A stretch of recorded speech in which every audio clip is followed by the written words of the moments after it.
Welcome, guys. We are on the 17th game of Gary Kasparov's masterpieces, and this game is played between Kasparov as white and Kramnik as black. This is played in the round 10 of Astana International in Kazakhstan in May 2001. The opening is Rui Lopez Berlin Wall, and the opening goes like e4, e5, knight f3, knight c6, bishop b5, knight f6, castles, knight takes e4. Uh, this resembles the open variation of the Rui Lopez. And now d4 and knight d6 and bishop takes c6, d takes c6, d takes e5, knight f5, queen takes d8, king takes d8.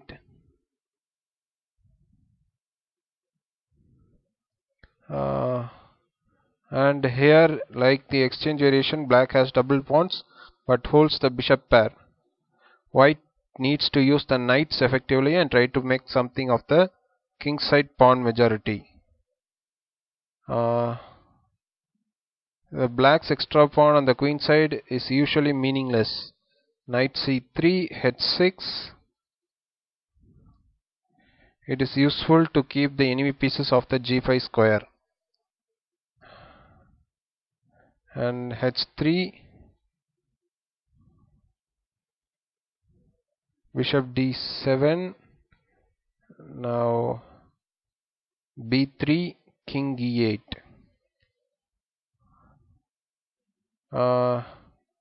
Often the king is sought safety at c8, but that doesn't let the rook at a8 get into the game.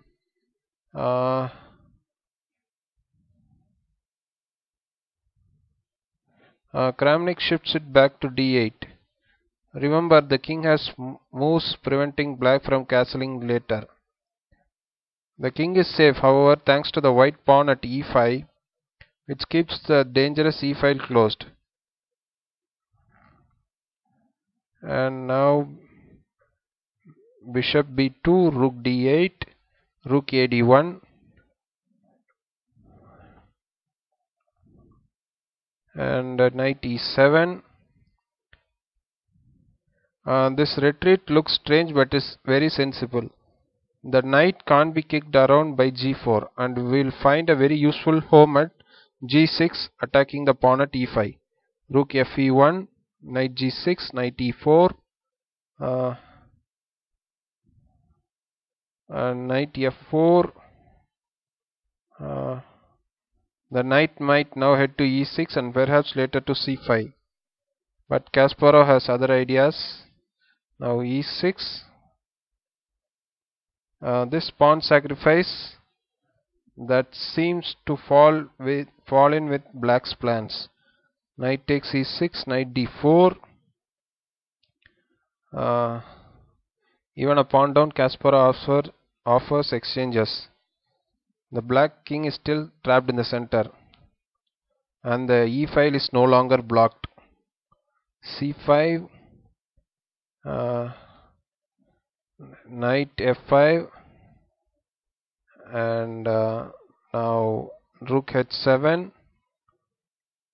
This move looks strange, the sort of thing you might find a game between beginners, but it's actually a very clever plan. The rook is removed from the potentially dangerous diagonal and no longer has anything to fear from the bishop at b2. At the same time, it can be helpful in defending the squares along the 7th rank.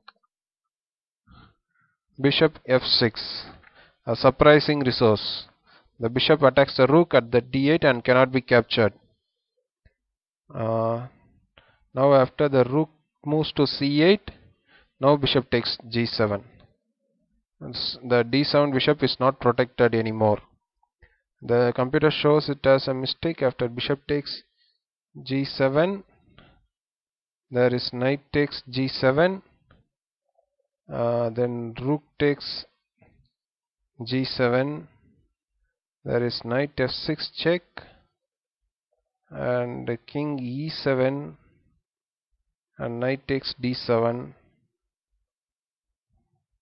and Kasparov emerges with a clear advantage because his pawn structure is vastly superior.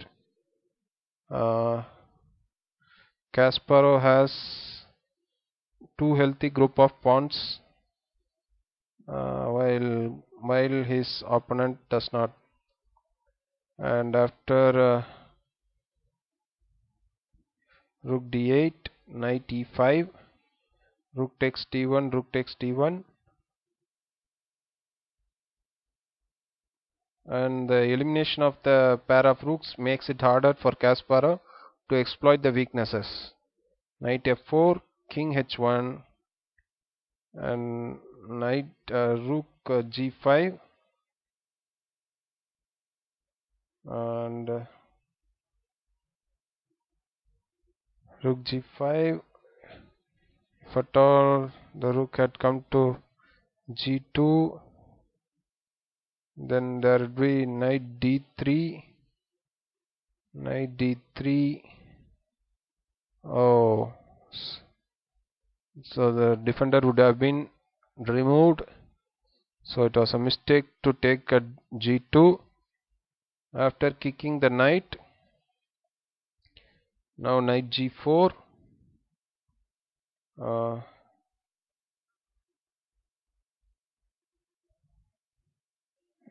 on rook d5.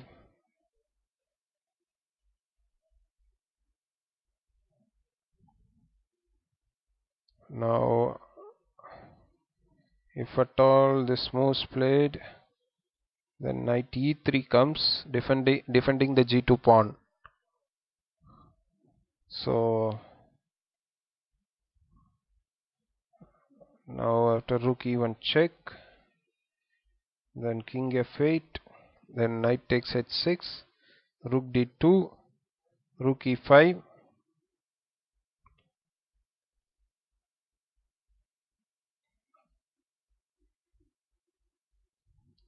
this move is that white can pose a very serious threat by moving the rook to f5, followed by capturing at f7.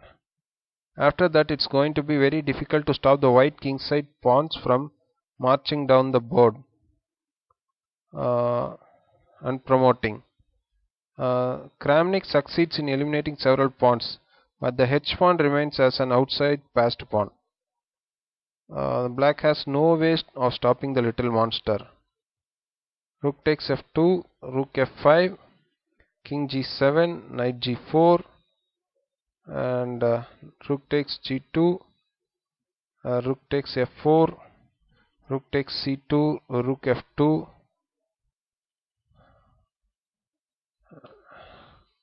and after this rook c3, king g2, b5, h4, c4, c, and then h5, cb3, ab3, rook c5.